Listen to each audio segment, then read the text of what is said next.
All right. Hello, everyone. Thanks for coming to our AMA with Curtis here. Yeah. Yes, Curtis, would you like to introduce yourself? All right. So I'm an undergraduate student. I'm one of the two lecturers this year for Comp 30141 Software Systems Design and Implementation, along with Christine Rizcalo. We'll be teaching that starting next week. First lecture's on Yeah. Wednesday. Also course admin for Comp 9242 AOS. So if anyone's taking AOS, you'll see me around there next term helping out a bit. And I also work within the Trustworthy Systems group on the engineering team as a systems research engineer. So I work with Kernel on the SCL4 microkernel, implementing fancy new features into that.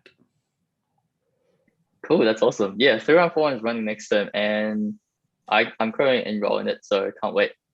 Wow. First question: pineapple and pizza are classic. Yeah. So I am not often a fan of pineapple, but I find pizza is the one place that I do really enjoy it. Mm. I'm a fan of a Hawaiian. Yeah, that's a good answer. But I will not hold anyone to. I will not require anyone else to eat pineapple on pizza if it's not your thing. That's fine by me. Yeah. Yeah. Would you rather debug 10 Linux-sized Haskell programs or 10,000 FizzBuzz-sized C programs? 10 Linux-sized Haskell programs. I think I could probably do the 10,000 FizzBuzz-sized C programs. I think I could fuzz those to the point where they work. Yeah. That said, depending on how creative people are being with C, it might be painful. I've seen some pretty ugly C code. I've seen some fairly adventurous attempts at FizzBuzz in C, which do take quite some time to sort of grok. Yeah. Debugging Haskell programs have their own complexity, particularly when you have something like purely functional program. So long as they're not doing things like unsafe perform IO, then it's not too bad. But if you happen to think that's been adventurous and decided to throw an unsafe perform IO in there, then you're going to have a much more fun time. Okay, that's cool. What is your favorite programming language? I don't know. This is hard. I really like a lot of the things that Rust does. I find I can think very well with Rust. Most other languages, I now kind of struggle to sort of map my mental models of what I'm building onto them. Rust, I can develop much faster with Rust and sort of lay out my mental model for what I'm trying to build in Rust a lot faster than I can in most other languages. And then it can sort of guide me to an implementation that matches that mental model. So I'd probably say Rust. That said, there's still a few things that I find maybe slightly cumbersome with Rust. As I'm sure a lot of people do, it can be difficult to prototype with Rust when you're trying not to worry about memory management. Because it forces you to always consider memory management up front. But on the flip side, because it forces you to figure out memory management on the front, it allows you to avoid designs or prototyping in such a way that you produce designs that are never going to work with more lean memory requirements. So Rust is? Probably say Rust, yeah. Yeah. All right. When is functional programming better than object-oriented programming? So, I think the best object-oriented programming languages are functional programming languages. Mm-hmm. And most good functional programming languages allow you to do object-oriented programming. I think it's an entirely false dichotomy to say functional programming or object-oriented programming. That said, object-oriented programming is sort of a nebulous concept. There's a lot of things that tend to get when you say object-oriented programming, a lot of people tend to assume a very nebulous set of properties about the programming language you're dealing with. So if I say I have an object-oriented programming, programming language, people might assume that I'm talking about a language that has inheritance. And I think out of all of the things that you tend to get in object-oriented languages, inheritance is the one that you don't want. Just about everything else you get tends to be useful for building software in some way. Inheritance encourages you to build systems in a way that basically inherently don't scale or don't generalize well. And it tends to be more of an anti-feature in most cases. But if like you took something like Java, or you can't really take C++ and remove inheritance because you really just lose most generalization, most mechanisms of generalization in C++ if you remove inheritance. But if you take something like Java and remove inheritance, you've got a pretty good language there. Java doesn't do functional well. So in general, I would like to have a language that does object-oriented design, that allows me to use object-oriented patterns quite well, allows me to do functional style programming quite well. And I would say Rust is one language that manages to bridge that gap pretty cleanly. Does Rust have inheritance? Rust does not have inheritance because that's an anti-feature. Okay. Way to but go. It can do most other object-oriented things that you would want it to. Mm-hmm. You can certainly use it like an object-oriented programming, aside from the not having really a built-in notion of inheritance. That's not to say you can't build types that have a pattern of inheritance to them. There's ways of doing it that are in the language. It just doesn't try and encourage you to go down that path if it's not something that you actually need in your design. I'm just curious, why'd you say that inheritance is like an anti-feature? That's literally the very first topic they teach you in 2511 as part of OOP.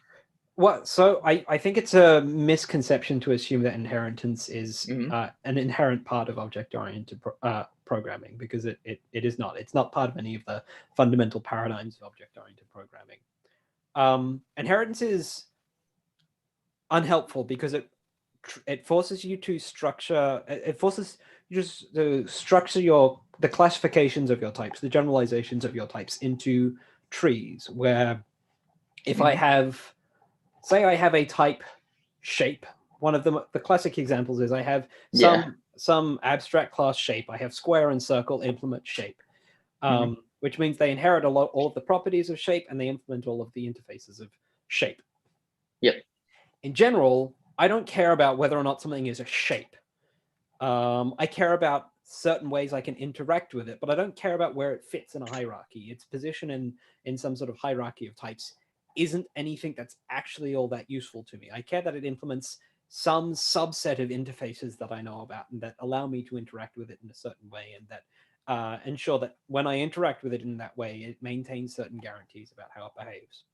And so that's why things like interfaces, things like type classes and type classes in Haskell, traits in Rust are a much better way to define the interfaces you have between modules in your code and between objects in an object-oriented system. Whereas if all you have is inheritance, you're forced to structure things into hierarchies that, it turns out very quickly, need to start violating the rules of those hierarchies. Like I might have the square and the circle as a shape. I care about the fact that I can draw them on a canvas maybe, or that they have an area and I can figure out how much surface area they consume.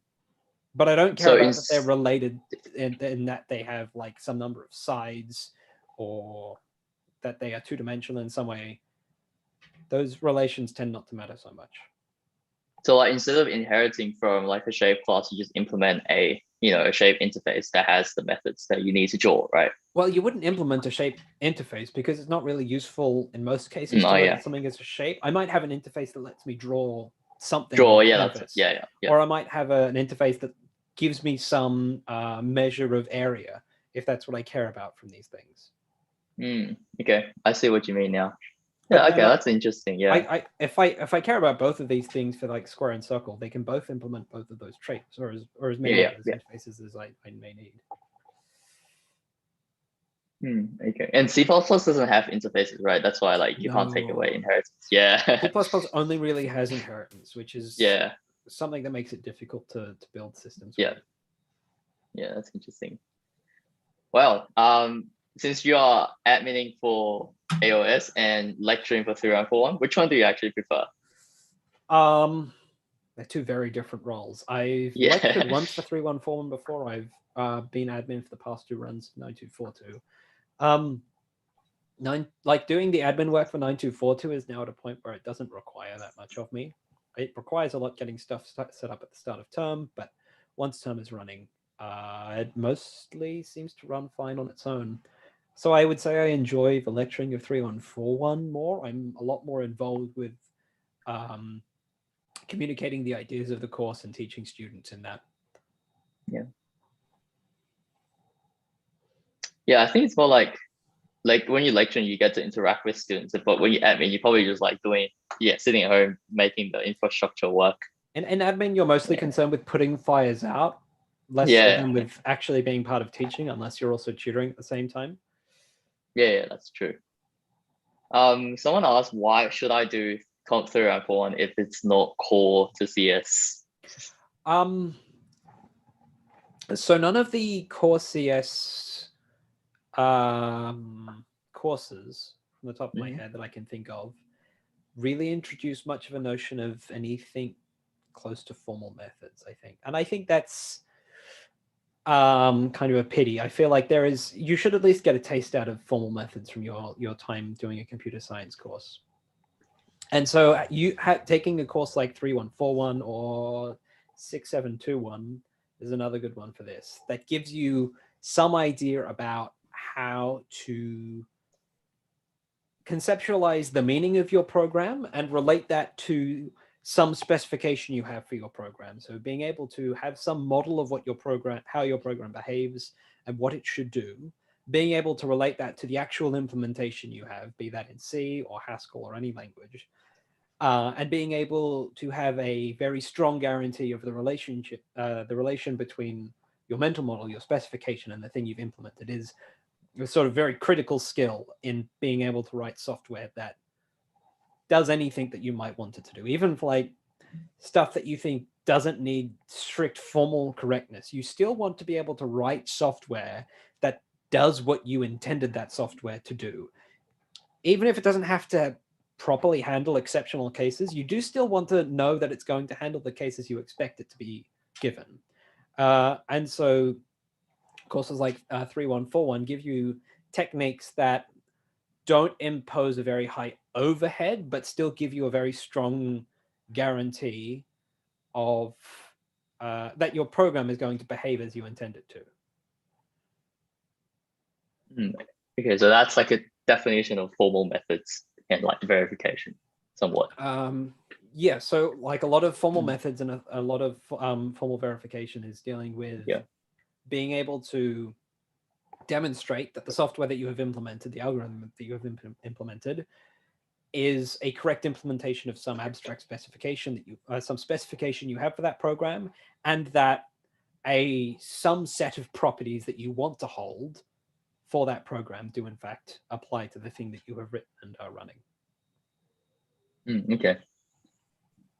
Well, someone's complimenting on your outfit today. Where'd you get the suit from? That's the question. From a few different places. It's not like a single suit. It's something that I've accumulated over a period of time. I think every item of this suit is from a different place. That's pretty cool. Yeah, well, it comes together pretty well anyway. This question is related to the previous one. Why is Comp 3141 called system design and implementation? It doesn't really make sense, right? I don't have a definitive answer for that. I believe the course was created by either Gabby Keller or Manuel Chakravarti, and I don't think they ever explain. I don't think I ever got an explanation for the name myself. But the course does relate to system design and implementation, right? The entire course is about methods used to relate a specification of the system of an application that you're implementing, the design of that thing, and the implementation that you produce at the end, and being able to demonstrate a relationship between those two things. So I think it's a fairly apt name. Well, I have a fun question for you. If you could rename it, would you do it, and what would it be? Naming is hard, and it's Yeah, also it not is. that important. So probably not. Okay, probably not gonna do it. That's fair.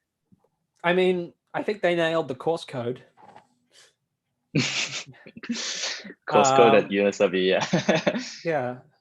First 4 digits of pi. Yeah, I didn't actually think of that third one. Yeah. Okay. As far as I can tell with CSE courses, people tend to use the course codes more than the names most of the time anyway. Yeah, pretty much. If you could teach or write any course for UNSW, what would it be? What would it be and why? Would it be Rust? What it would be in, I've heard a lot of people discussing the potential for there to be a Rust course Yeah. within CSE. I know there's certainly a lot of interest in it. As much as I love Rust, one of the explicit design principles of Rust is that the language would not introduce any new programming language theory. It would only really implement things that had been well demonstrated in programming language theory through other languages. And it would sort of pick the best things to make it the best it could be for that. Yeah. And as such, it as a language doesn't demonstrate any one thing in a sort of exemplary manner in the way that, say, some things that, and Haskell might for a lot of PL research. So you can build really robust systems in it, but it's not like a language that I would go to and say, Rust demonstrates this one concept that I want to build a course out of very well. If I were to develop a course for UNSW, it would certainly, it would probably be around systems programming and being able to write robust, correct systems programs. And Rust would probably be a good option for that. I believe there was actually a course in the past that that was more specific to that concern, but I don't think that course has been run for a few years now.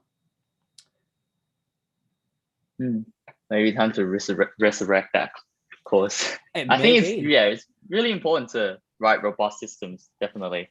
Another one I would be interested in seeing come back is the course that looked at compiler backends, because that's something I've been really interested to learn more about, but because we haven't had that course run in quite some time, it's one of the few languages courses I haven't been able to take. Ooh. Out of all theoretical CS courses you took, which ones did you enjoy the most? What makes a course a theoretical course? So like not a course that only teach you a language, for example, C++. I'm not really sure I would classify any of the courses I've taken as purely theoretical. I've taken a lot of courses which have more computer science theory in them, but they all have some degree of applicability. Well, I think you can include those, just not like purely programming courses. Yeah, like programming challenges. All of the best courses I've taken have not been purely programming courses. Yeah, okay. Well, which one did you enjoy the most? I've enjoyed all of them a fair bit. That's a hard question. Like they all have they all covered fairly different concepts and areas that I found quite interesting, but can at times fairly distinct.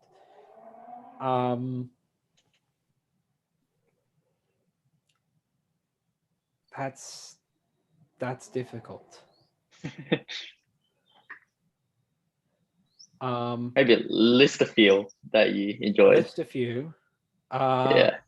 This may sound a bit biased because I think all of the courses I would list have come out of Trustworthy Systems in some form or another. So you've got 3141, which is Software Systems Design and Implementation, the one that I teach.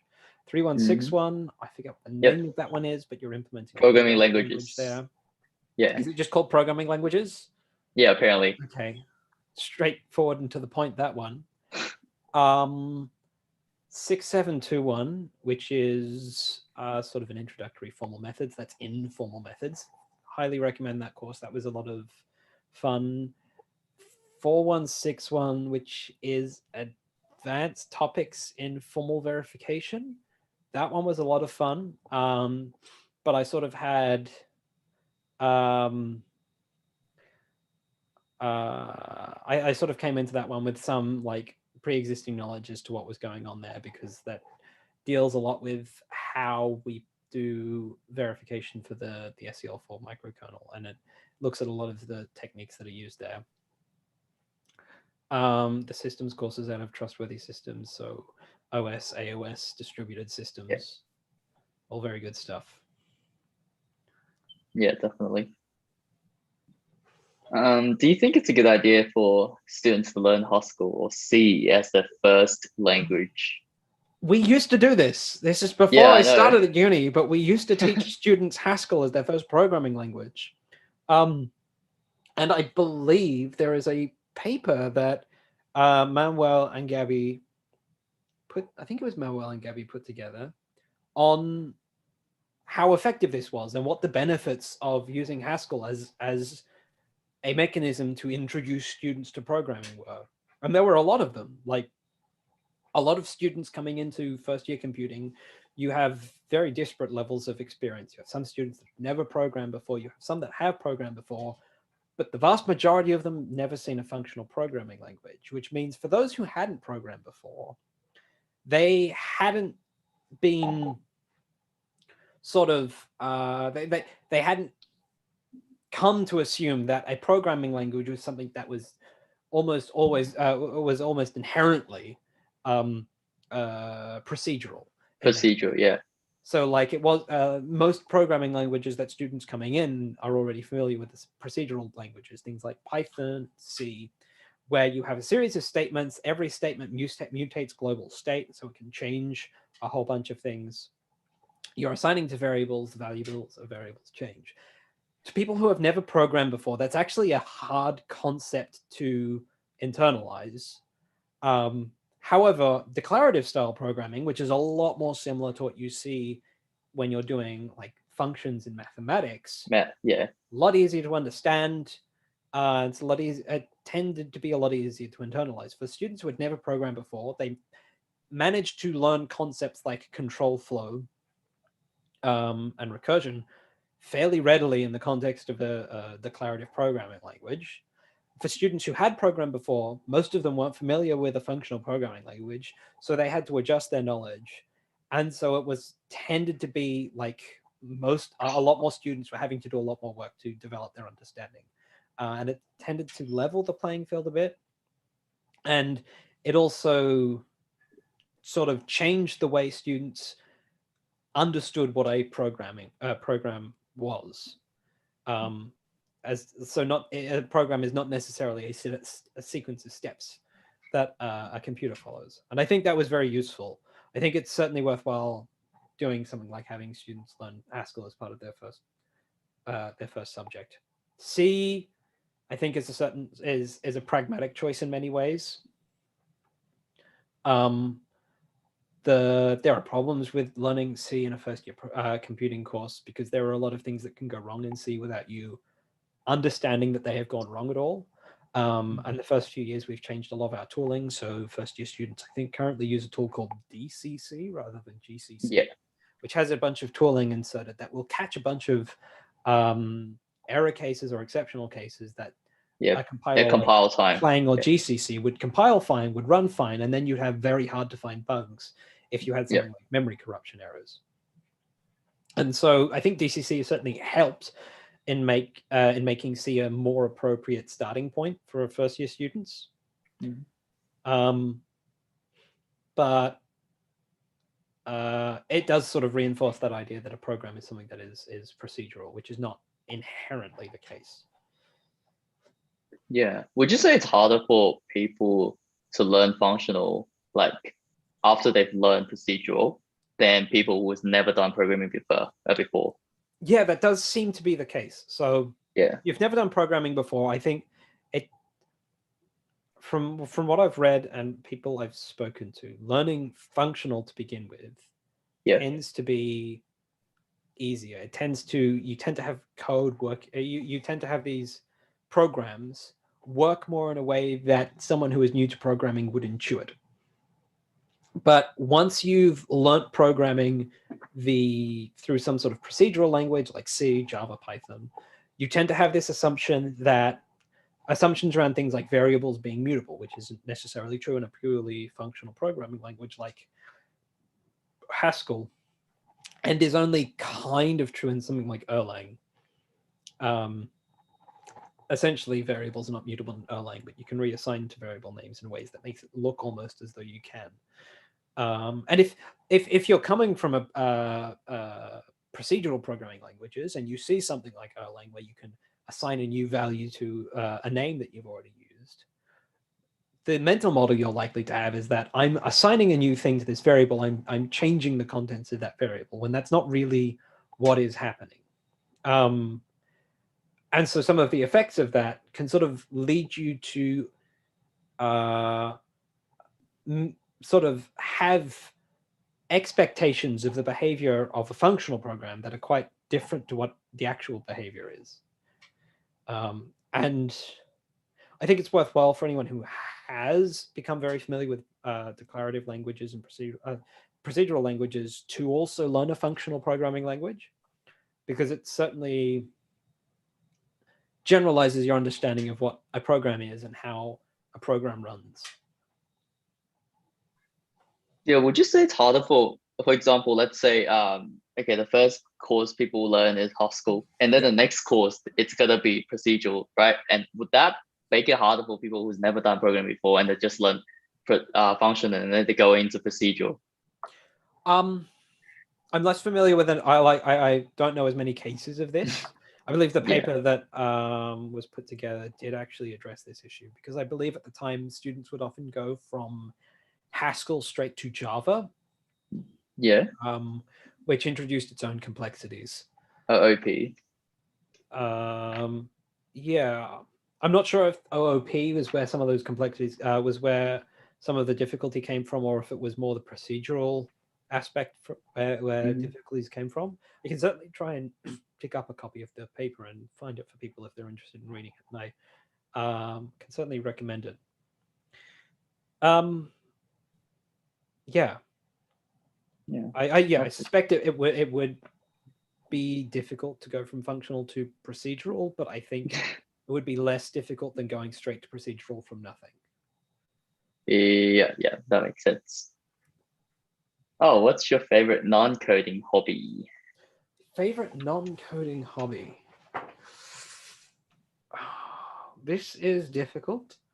Been trying to get into more non-coding things of late. Yeah, well, what are you working on sometimes? Like, what are your current hobbies?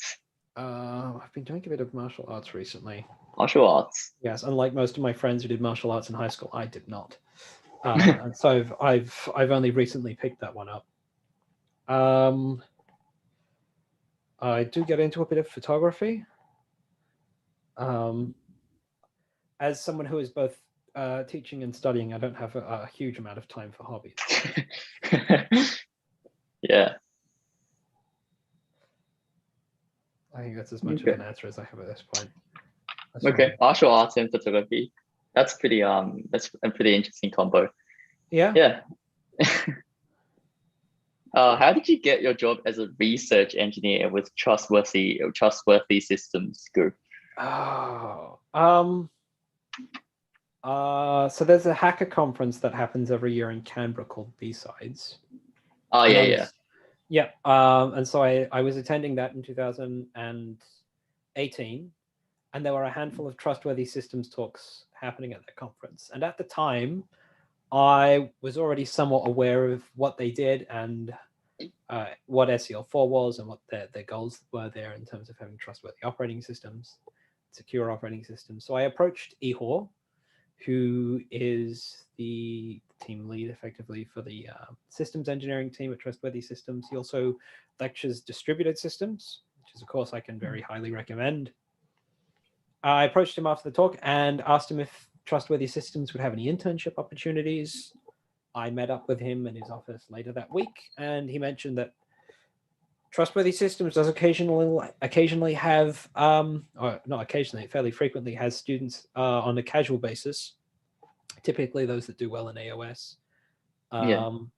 working in the group, and I decided to pursue that at the time instead. And so I tried to get a casual position within the group, and I was working there within a few weeks, and just sort of grew out of that. You've done like AOS and distributed system at that point, right? This was actually, I started at Trustworthy Systems week 0 of 2018 semester 2, which is when I was taking AOS. So I started there the week before I started taking the AOS course, and I hadn't, and distributed systems, I think I did the year after. I mean, like, what kind of knowledge would you like have to use, have to work there? I mean, I would recommend having, so if you're on the system side of things, I would probably recommend having done AOS. Yeah. It's largely, so on the system side, it's familiarity with systems programming concepts, largely. Being able to write systems code, understand systems code, and then the standard development, things like being able to work in a team, distribution of work, fairly standard programming things.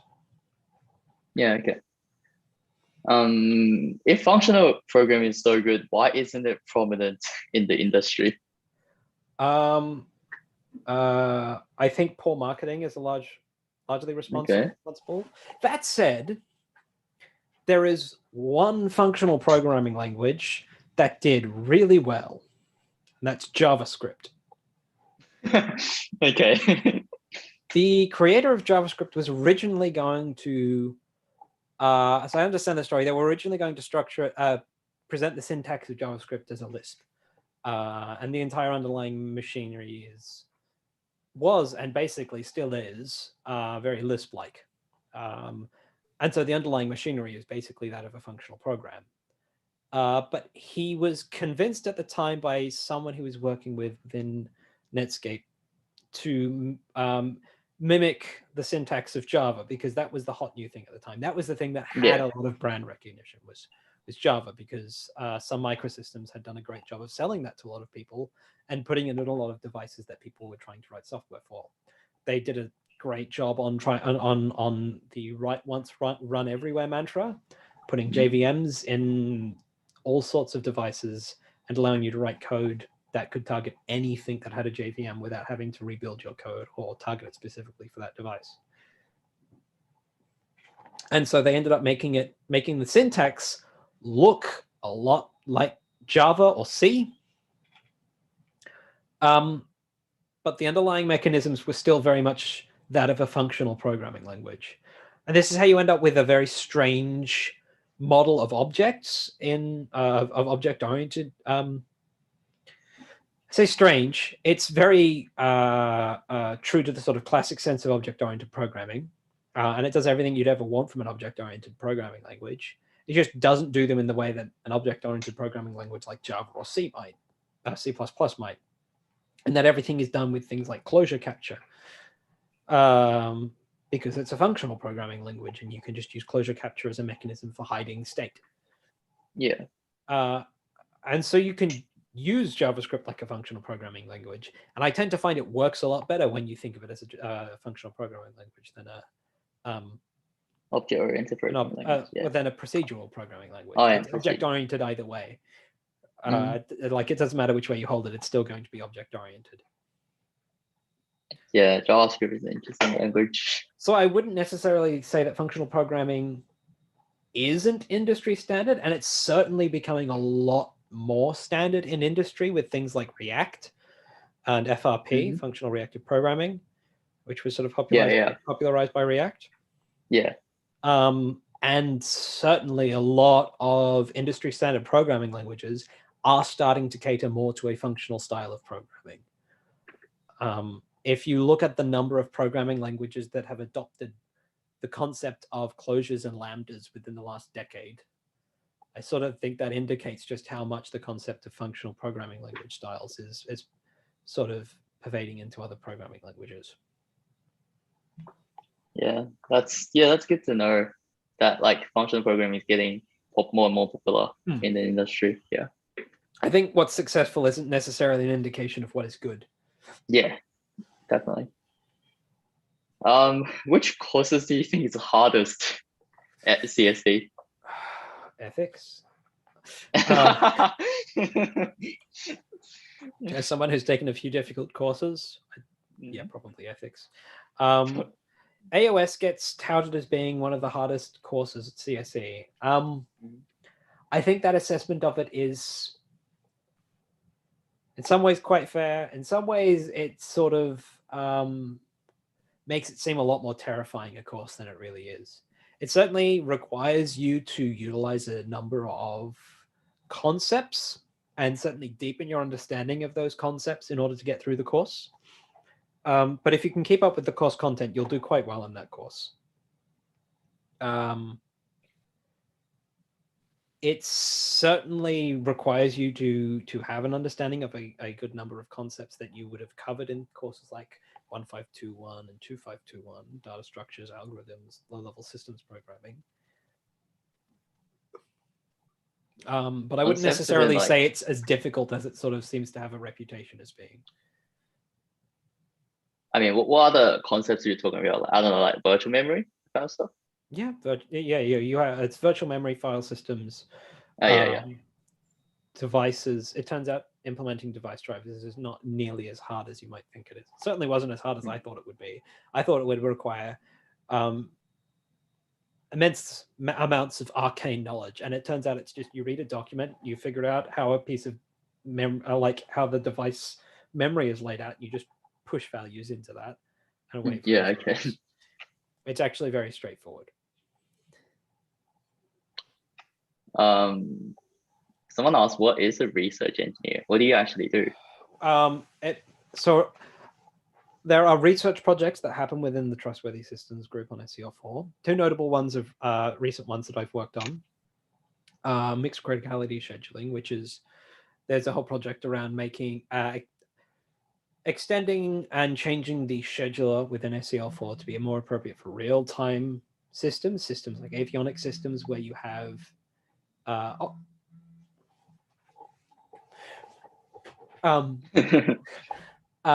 you have processes within that system that have very strict timing requirements that need to be able to operate within a certain frequency and need to be able to consume a certain amount of processing time or time with access to other resources. And you need to be able to determine statically that they're going to be able to always meet those requirements. So that's the real-time project that required changing a bunch of the scheduler and required us as a group developing a lot more robust understanding of the requirements around real-time systems.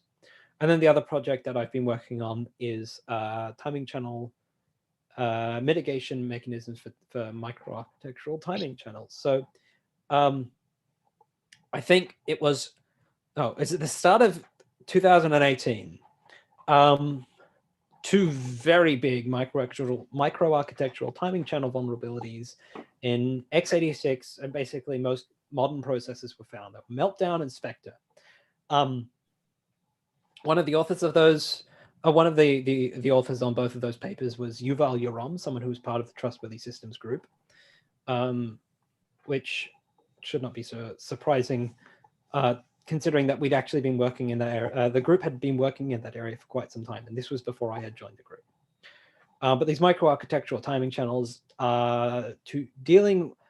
sort of arise out of a mismatch between the abstractions we have for how we conceptually think about computers and program computers. So I'm sure many people watching would be familiar with the concept of von Neumann architecture or von Neumann machines.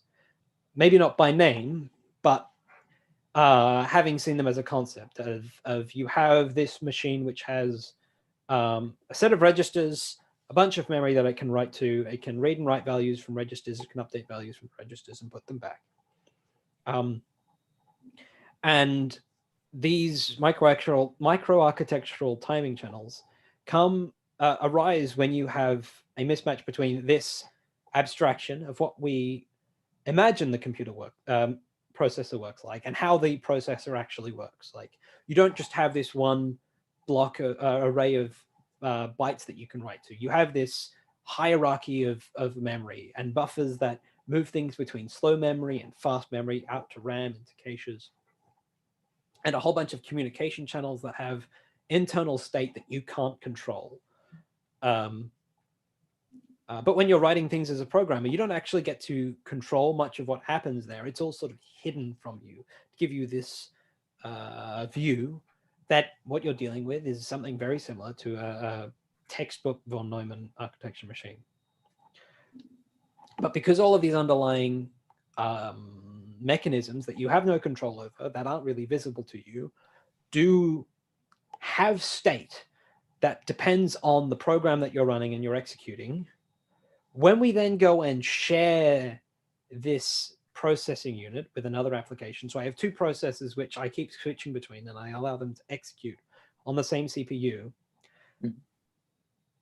all of the state that's sort of in that abstract view of memory and how the processor works, that we control that to the extent where we can prevent one application from seeing the memory and the state from another application's execution. But because we don't control any of the underlying mechanisms which have their own state, we can't really prevent the effects of the state being in those underlying mechanisms being visible between two programs that we need to try and isolate from each other. And it turns out that while you can't directly read the state of those underlying mechanisms, what state they have can affect how long certain operations take. And so you can infer information about what state has been left there by another program that's been running on that processor by attempting to perform certain operations and seeing if they take longer than you might expect or shorter than you might expect.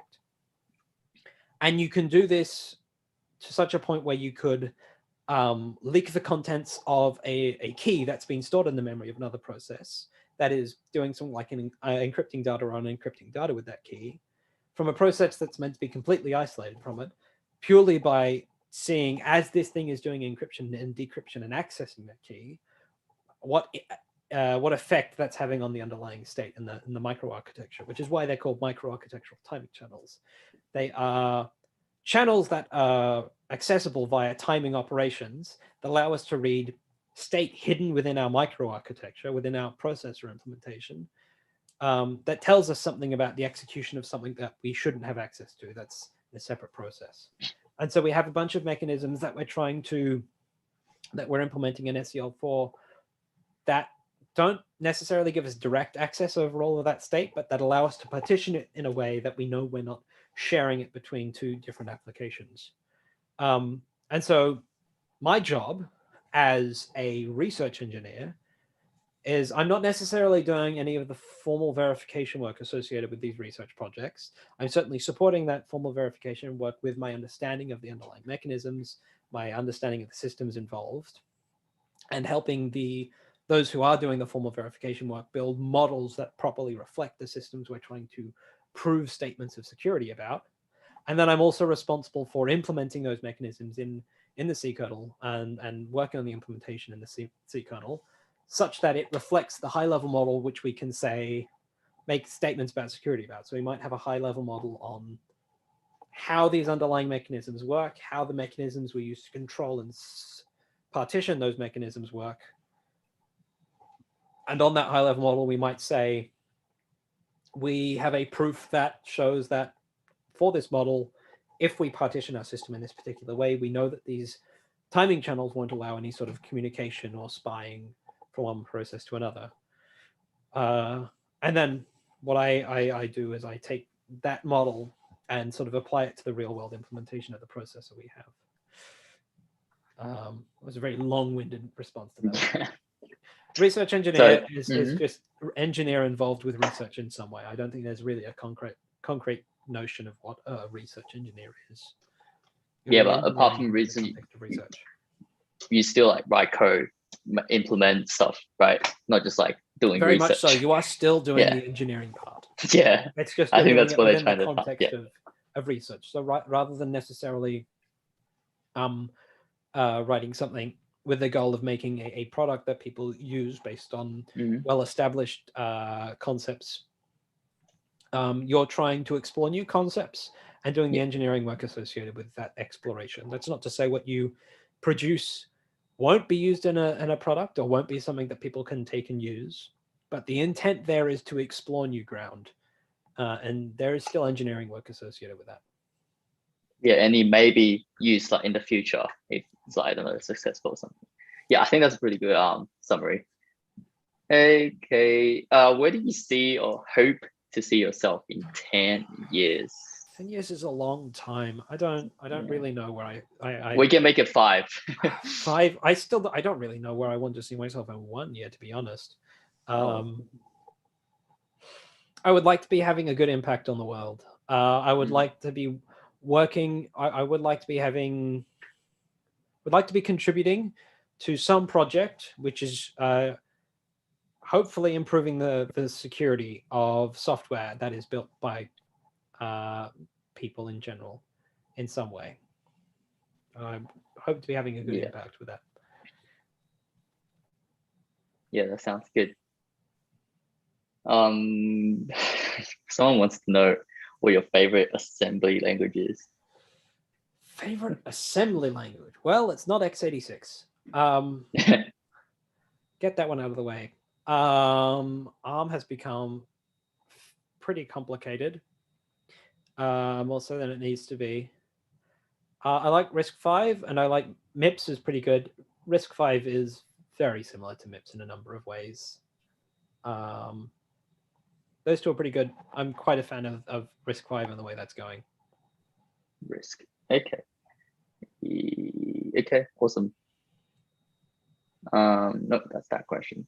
Next question is, why do you have honors in comp sci? And what is your typical week like? Sorry, like they actually asked, why did you choose to do honors? And like, what is your typical week like? Yeah. Why did I choose to do honors?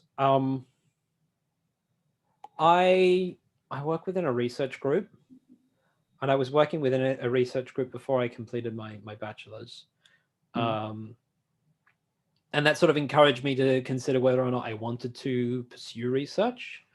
And honors is a great way to get a sense of what it's like to do research work. You get to do a full research project. It may only be a year long, but it can still end up being quite intensive if you choose to make it that. You get a lot of aspects of research from that project. So a combination of wanting to see what research work was like, and also having a handful more courses that I hadn't taken yet that I wanted to take for honors is why I chose to do honors. What my week typically ends up looking like, considering I'm doing so much. I only study part-time. How many courses? When I'm teaching, it's only 1 course. When I'm not teaching, it's 2. Having said that, I'm only really aware of the fact that I'm a student about 5 hours a week, and the rest of the week I forget that I even have like assignments due or classes to attend. I have missed a number of lectures purely because I forgot I was a student on many occasions. This is why I've also picked up the habit of completing my assignments as soon as they're released, because if I don't, I will forget that I have assignments. And it will get to the due date and I'll realize, oh, wait, I had an assignment that I was assigned. I haven't even looked at it yet. That's bad. Don't wait till the last minute to look at your assignment specifications and attempt your assignments. I very strongly recommend, as soon as assignment is released, read the specification. Read it first. Yeah. Make a first attempt. Get stuck at that point, and then you have like a couple of weeks to think about why you got stuck, and maybe come back and have a second attempt. There's certainly been a lot of assignments where I've needed to get stuck really soon, and it has taken me a few days to sort of think over why I've gotten stuck and where I've gotten stuck before I can finish the thing. So a very small portion of my time is me being aware that I'm a student. A lot of my time is spent working on SEO4 and working on the projects I'm doing within Trustworthy Systems. When I'm lecturing, I cut back on what I'm doing on Trustworthy Systems, and a lot of my week ends up being preparing for lectures, delivering lectures, recovering from having delivered a lecture, doing consults, helping students, answering student queries on the forums, things like that. And occasionally doing more leisurely activities like going for a walk, going shopping, things that aren't related. Yeah. I make sure to schedule regular time for myself that isn't work, where I can Yeah, do definitely. more focused on other things. Martial arts has been good for that. Yeah, I think that's good to, just to prevent yourself from burning out. Because yeah, you have a job and I you're have doing burnt out a admin. few times. Really? Yeah, I'm very good at making myself far more busy than I have the capability to account for. And so every so often I'll find that I've sort of taken on too many responsibilities, and I'll try and start cutting back on what I'm responsible for and finishing things off and making sure I take time to recover. Yeah, so like how you dealt with it, just like just reduce those responsibilities and Yeah, I allow try yourself and some time to assess the responsibilities that I have, figure out what I can wrap up, Mhm. and then make sure I'm not accepting new responsibilities until I'm at a level where Yeah, I'm yeah. comfortable to do so. Sometimes you just have Yeah. to say no to things. Yeah, I was gonna say sometimes you're just gonna say no, you can't take everything as your responsibility. Yep. Okay, units of your lecturers tier list. No buttering or playing it safe. We need a raw tier list. Just I think it's I'm not your even sure I rank could of enumerate that lecturers. many lecturers. Um,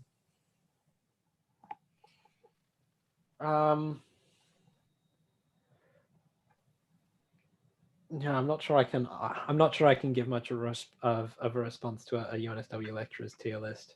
That would require more planning and forethought than I have time to do at the moment. Well, we can change to like, okay, what are some of your favorite lecturers? Favorite lecturers. Richard Buckland is a fantastic lecturer. He creates a wonderful atmosphere and encourages a lot of reflection. And he's very good at structuring a lecture around a story. Even when you're not aware that he's doing it, he's quite good at doing it. So as a lecturer, Richard Buckland is pretty good. Outside of lectures, it's a bit more chaotic.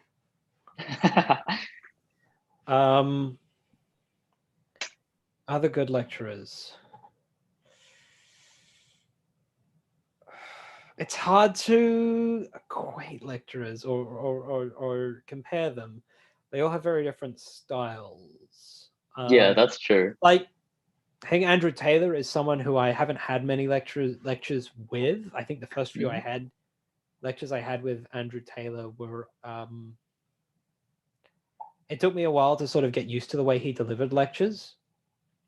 And so at the start I wasn't as much a fan of them, but I think I can engage with them a lot better than a lot better now. I think there are students that will say find Andrew Taylor's lectures a lot more immediately engaging than Richard Buckland's. You can't just you can't really have a universal tier list. Yeah, like every person has a different way of learning, and different people love different way of teaching. I know a lot of people that really I know there are a lot of people that really don't like the way Richard Buckland teaches because he uses metaphor a lot and reflection a lot and will never sort of just give you the information through the course. But then again, I try to avoid doing that anyway. I feel like if you're not trying to work to develop your understanding, you're not really going to walk out of the course and be able to like actively use that understanding as well. Other good lecturers. Jess is good at 2 times speed. I think there are a few lecturers for which they're a lot better on the recording when you can speed them up. I may be one of those. I don't know. I tend to get concerned that I may go a little too fast through lectures. I might be one of the few that's better at 0.75. I don't know. Other good lecturers. I think Gabby Keller was a good lecturer, but she's moved on to another university. Carol Morgan is another fantastic lecturer. If you can get in a course with Carol Morgan, those will be some. There'll be a ton of great lectures. What courses does he teach? So I think he teaches 6721, which is informal methods, and I think I don't know what the future plans for this is, but I think he taught 2 triple one with Johannes. I think it was 211. Yeah.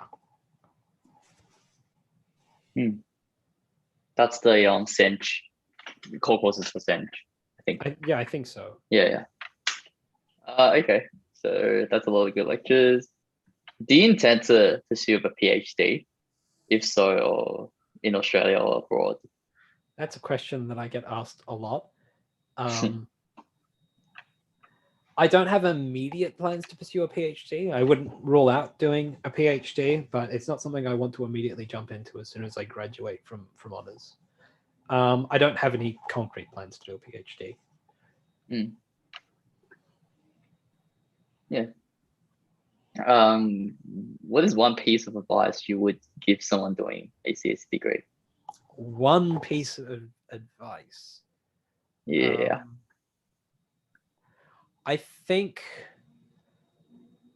the most useful opportunities you're going to get out of doing a CSE degree are not going to come from the courses that you're taking.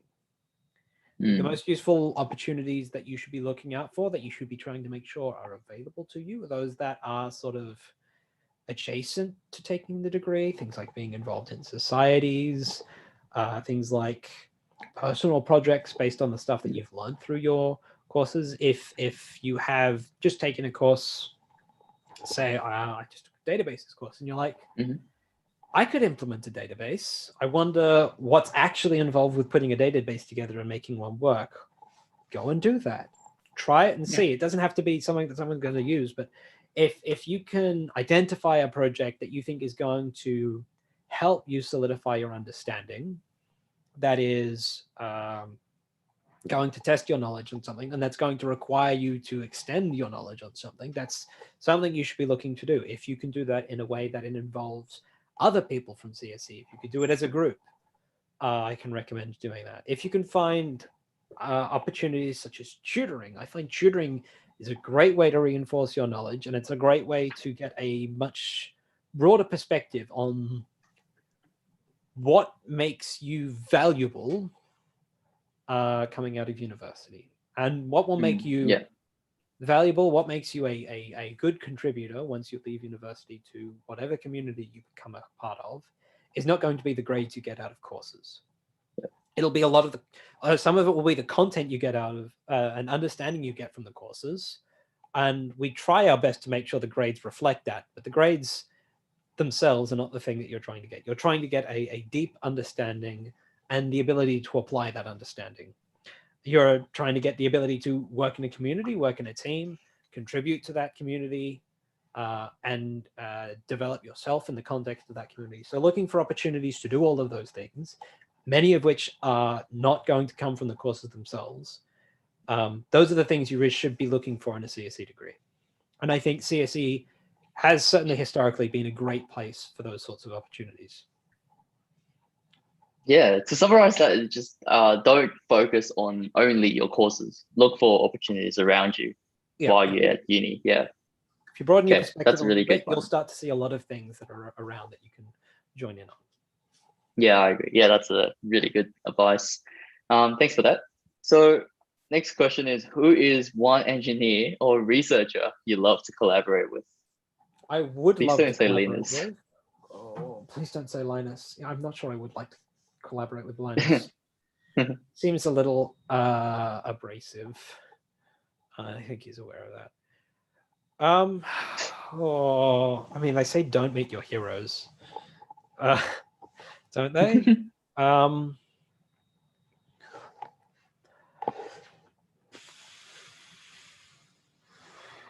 Engineer or researcher I would like to collaborate with. And Andrew Bennett in the chat said Rob Pike, clearly. Thanks, Andrew. I think I could have an interesting conversation with Rob Pike. I don't think it would be as bad as some might think it would be. That said, he's not someone I would necessarily go out of my way to collaborate or to try and collaborate with.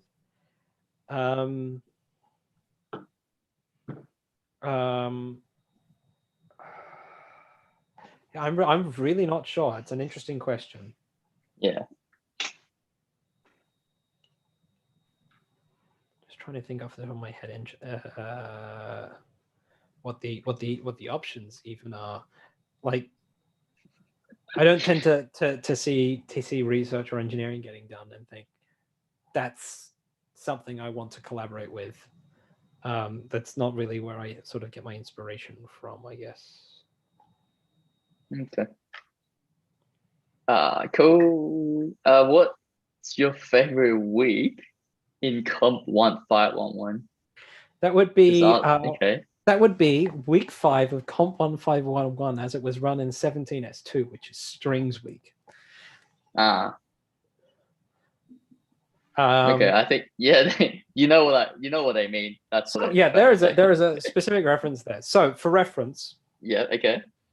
In strings week 2017, semester 2, myself, Jashank, as some on the Discord may be familiar with, and Andrew Bennett, who is the best 1511 lecturer, by the way.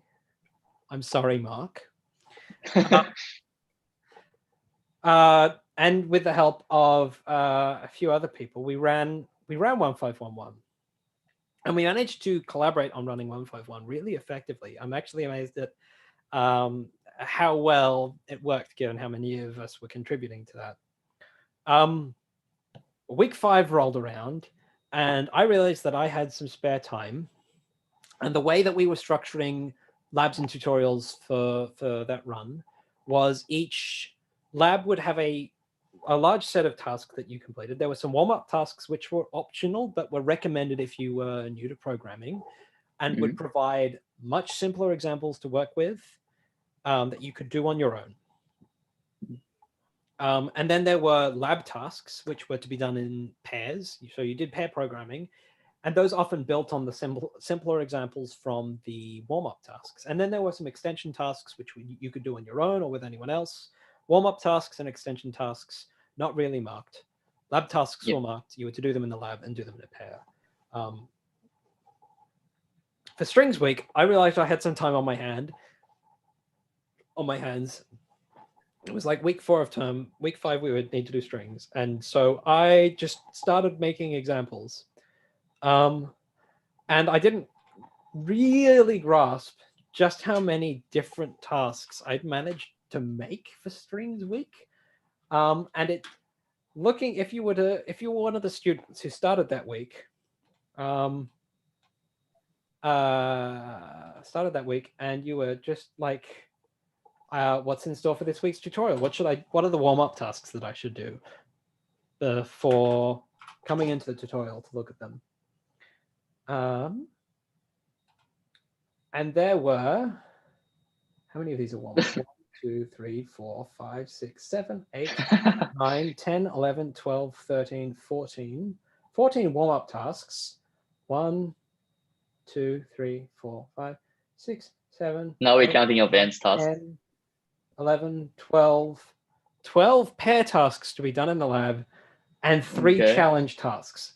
3 challenge tasks. Cellular Automaton and Game of Life were the challenge tasks for that week. I don't know what possessed me to make quite that many tasks for that. But if you want some practice working with strings, they are still up there. Wait, so are you saying they have to do 12 pair tasks to get marks for that week? That's required. Yes. They were meant to be fairly simple pair tasks. I mean, if pair task, one person do half of it, that's 6. Okay, it's not that bad if you do it that way. But for reference, week 4 was 6 pair tasks. And week 6 was 3 pair tasks. Either doubled or quadrupled. Yeah. Okay. So that's your favorite week. Mandelbrot. Man, Mandelbrot was great. Yes, that's the best week of 1511. Specifically, week 5. 2017. Okay, yeah, got that. Favorite? Yeah, I feel like this question's a follow-up. What is your favorite first assignment in 1511? Favorite first assignment in 1511. Favorite first assignment. Sorry, that's just a favorite assignment. Favorite first assignment is a different question. Oh yeah, sorry. Because the favorite first assignment was assignment 0 that we did in 15S and 17S2. Because assignment 0 was a much easier thing to include in a course back when we had an entire semester to work with. It's much harder to fit in something like an introductory assignment like assignment 0. And so assignment 0 in 1511, when we ran it in 17S2, was something that myself and Andrew Bennett came up with. And it was implementing using only functions. So you did not have access to while you had no access to loops. All you had access to was conditionals and functions. And that's what we covered at that point. And using that, you had to implement conversion from a UTC time to any of the time zones in New Zealand and Australia on any date within 2017. There was some flavor text to go along with it. So you would be given a date and time encoded in a format that was chosen so that it introduced some difficulty on strange time zones. It required you to think a bit harder about what was going on. And you had to be able to convert between the time zones. And that introduced a lot of students very early on into why you should never write that sort of code yourself. Time zones are very difficult, even though we restricted the problem so much to make it tractable for that. Favorite assignment for 1511. I don't remember I don't think Knowledge Island was ever done for 1511. We did Final Card Down. And I guess it would have to be Final Card Down was good, but not fantastic. I think I'm very happy with what we managed to provide with Final Card Down. I'm not sure if it was better than the Mandelbrot. Implementing the Mandelbrot set renderer as the first piece of proper software you get to write, I think is a pretty awesome way to introduce a lot of people to programming. Cool. What's this? Okay, Angie said clearly it's the captcha one from the 17S1. I was not involved with 17S1. I don't know what the problem. I did not have to deal with captcha or fruitbot. I don't really have much context for them. Fair enough. Okay, so you've answered your favorite 151 lecture. Follow up, favorite of 9242 lecture. Favorite 9242 lecture. That's AOS? Think so. I don't remember what the AOS lectures are. It's been so long. Was it Kevin? Kevin and Gernot deliver the lecturer. Lecturer, yeah. Individual lecture. I mean, my options are Gernot or Kevin. Very specific here. Yeah, don't make me choose. I do still have to work. Yeah, it's fair enough. Well, we'll answer that question after this term. After T2 ended. But no, I still have to work with both of them for my Trustworthy Systems stuff. Gernot is Gernot and Kevin are both involved with all of the SEL4 stuff that I work on, so it's not restricted to just AOS. Okay. Andrew said she'll fill you in with captcha later. So what is it about? I don't know. I have no understanding of what captcha was. Okay, cool. So you ran 151 the term after doing it, or a year after doing it? That's someone's question. I never did 1511. The predecessor to 151 was 1917. 1917. Which I did back in 2012. Wow, that's a long time ago. So I don't know when it started, but at some point we started offering 1917, which is mostly equivalent to 1511. The scope was a little larger. And no small part because of the change to trimesters. But I did we offered 1917 to high school students, so you could take you could in year 11 and 12, you could enroll in this thing where you would become a student at UNSW. You'd become what is known as, you'd be enrolled in what's known as an award program. And you would be enrolled in the 1917 course, along with all of the first-year computer science students. And you would do all of the same assignments, you would sit the same exam, and you would get credit for the 1917 course.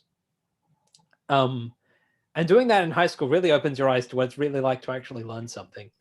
And it sort of makes you very disappointed with the way teaching is structured in terms of the HSC.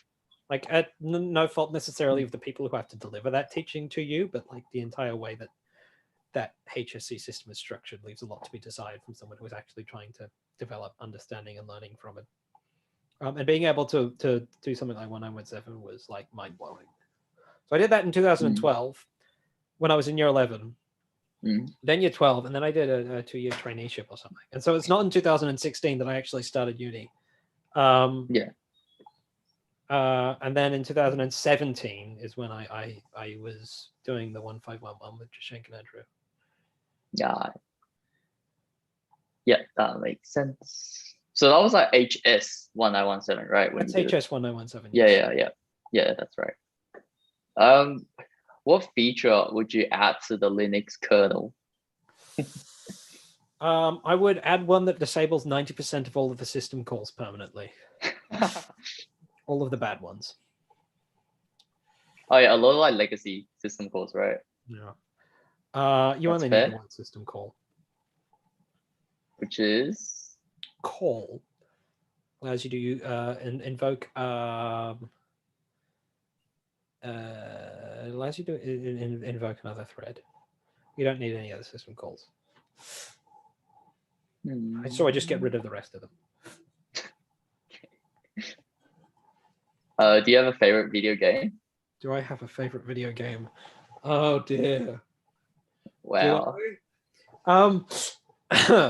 Hopefully people can't actually see what's on that bookshelf. No. Excellent. You'll never know. No, I'm quite a fan of the Kingdom Hearts series. Yeah. Okay. Cool. Favorite games. Okay, so if you cut a sandwich in half, do you result in 2 small sandwiches? And if so, does that mean a sandwich contains infinite sandwiches inside it? If you cut a sandwich in half, this is sounding similar to the sort of ship of Theseus thing. Yeah. Depends how you cut the sandwich. Like, you can cut a sandwich in half such that you don't actually have a sandwich anymore. Yeah, like you cut along the existing cut. Yeah. I wouldn't say that if I can divide something such that I end up with 2 of those things, I wouldn't say that one of those things contains an infinite number of those things. Like, I can divide a cell into 2 more cells. That doesn't mean that one of those cells has an infinite number of those cells. But it does mean that I could potentially create an infinite number of those cells from a single one. Yeah. Yeah, like you can keep dividing by 2. Yeah, that makes sense. I believe that only gets you a countable infinity, though. Yeah. Back to Rust. Rust arose since we didn't have a language that was fundamentally safe.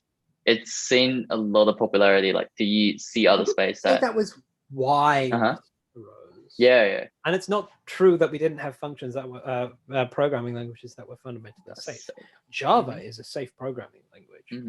So what was the rest of that question? Oh, do you see another space that a new language would rise? So there's this concept of domain-specific languages. That is where I have a specific problem that I want to solve. And it's much easier for me to reason about that problem if I have a language that encodes the properties of that problem directly. And so domain-specific languages are very popular as a way of achieving this. And as such, like, there's always going to be more areas to apply new domain-specific languages or create new domain-specific languages. Like SQL is a domain-specific language. You can also like make a domain-specific language for whatever you want. And I think not every task requires like a general purpose programming language that can achieve everything. And sometimes it's unhelpful to have a programming language with every feature at your hands, particularly if you're never going to use half of those features. So yeah, I think there's always going to be more space for new languages to grow and show us new things, new ways. Yeah, for those domain specific languages. Yeah, but even general purpose languages, there's going to be some general purpose language that comes along that's even more amazing than Rust at some point. I see. At least I hope there is. It'd be kind of disappointing if it turns out we had in fact somehow managed to find the perfect programming language to end all languages. That said, we have found the perfect programming language to end all programming languages, and it was discovered before we even had computers. It's called the Lambda Calculus. Okay. It's mathematically proven that is the only programming language we'll ever need, or anything that's equivalent to it, like a Turing machine. Okay. Would you describe your martial arts experience as a big hit? My God. I can guess. I have some guesses as to who posed that question. I'll let you know once I break a board. I'd say until then, no. No. Like, what have you been like practicing?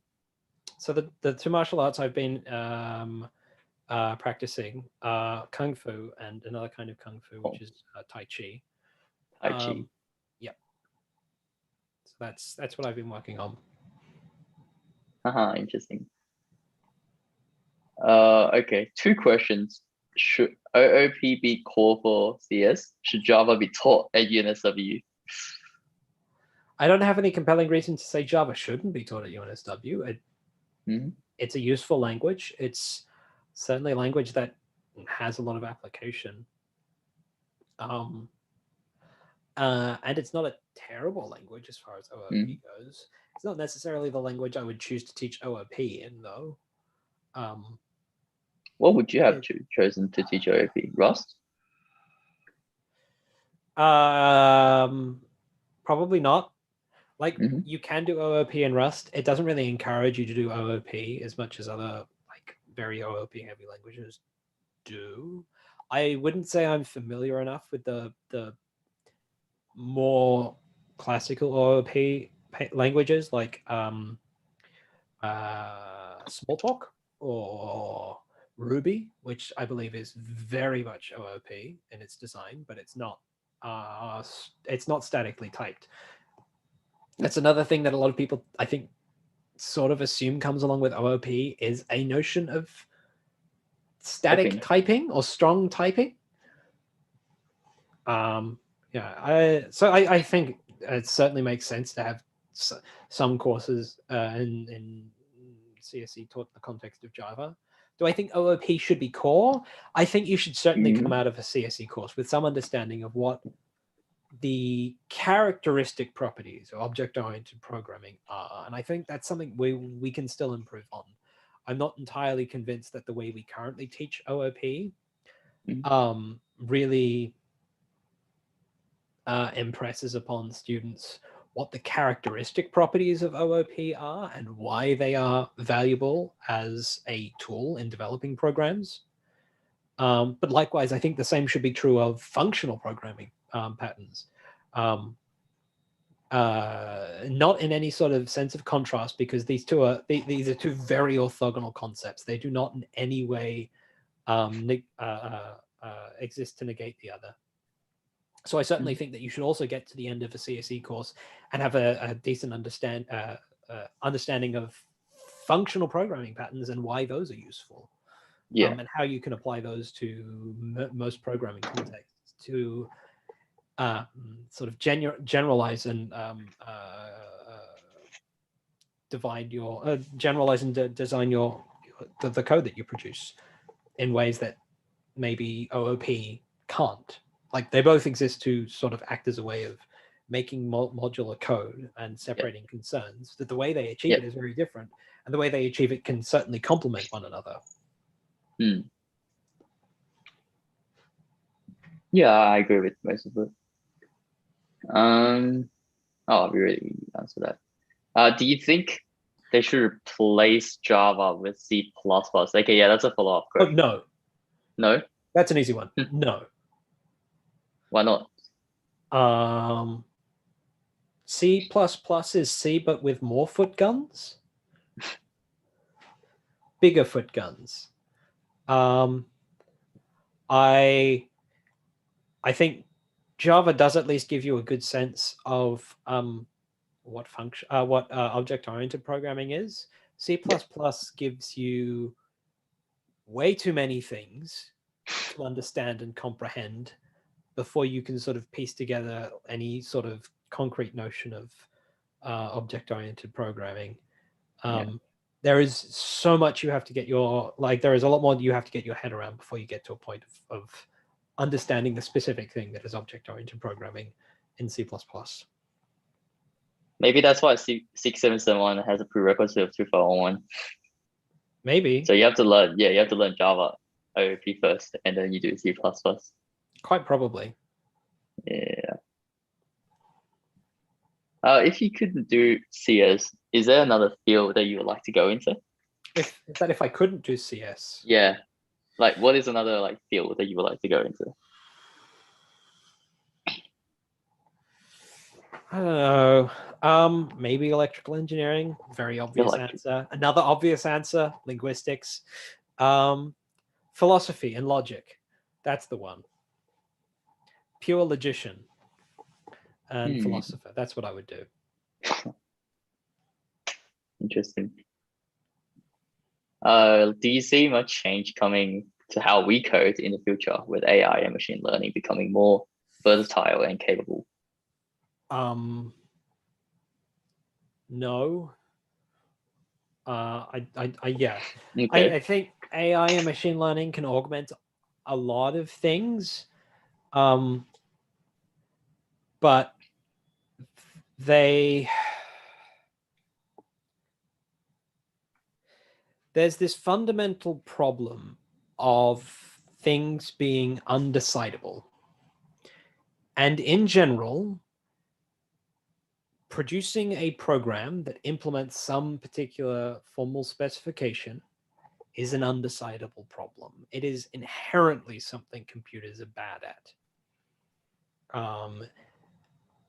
Certainly for some simple cases, we can have computers implement programs for us. That's not through AI or machine learning, though. That tends to be through things like SAT solvers. You don't need AI or machine learning to get you there. You just need a good specification. Computers aren't really going to help us with developing the specification. That's something that they basically can't be good at unless you end up with something like a general purpose artificial intelligence, which is not anywhere even remotely near being on the horizon. Yeah. AI and ML is very good at pattern recognition in very general and abstract contexts, and being able to generalize inferences, I think, on recognized patterns. And that's fairly distinct from what is happening when you're writing programs. Yeah. I don't really see programming being influenced much by artificial intelligence. Or the process of programming being influenced much. I suspect there are ways in which artificial intelligence could certainly assist programmers. It may be interesting to apply artificial intelligence in the context of debugging. Having artificial intelligence that can that has an intimate understanding of the patterns involved with certain kinds of error cases, and being able to help you diagnose where certain kinds of errors come from that might be fruitful, but I don't think it's going to be too fruitful in the area of actually assisting you in writing programs in the first place. Yeah.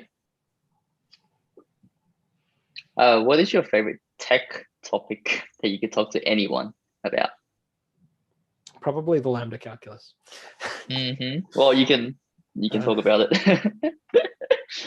Lambda Calculus is great. It's very simple. You have 3 terms, and I mean, you only really need the 1 reduction rule, but I mean, you've got alpha substitution and eta reduction in there as well. Alpha equivalence is useful because it help you avoid the problems of closure capture.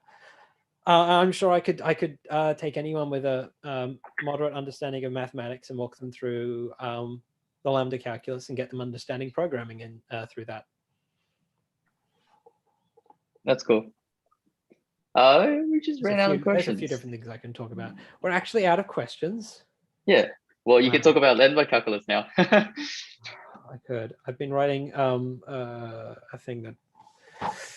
Been writing I intend to be an interactive tool for playing around with Lambda Calculus. So being able to just create Lambda terms, see how it happens when you evaluate them, and being able to write actual programs using Lambda Calculus that can do useful things.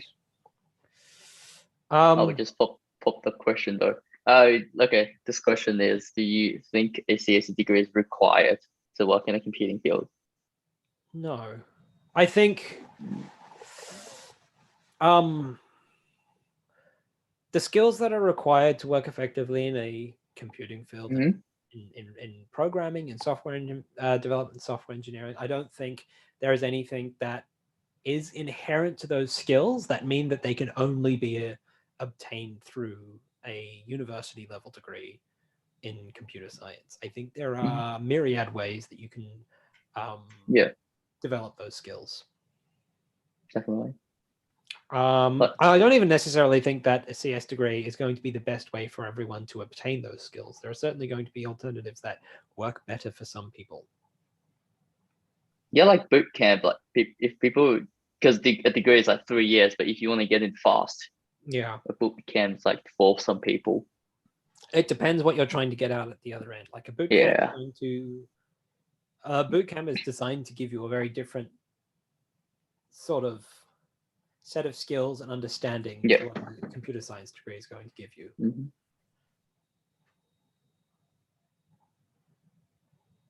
Are we out of questions again? Yeah, I guess. Yeah, if anyone likes to chat, just like put in the chat on YouTube. Yeah. Yeah. I'll respond to YouTube chat. Yeah.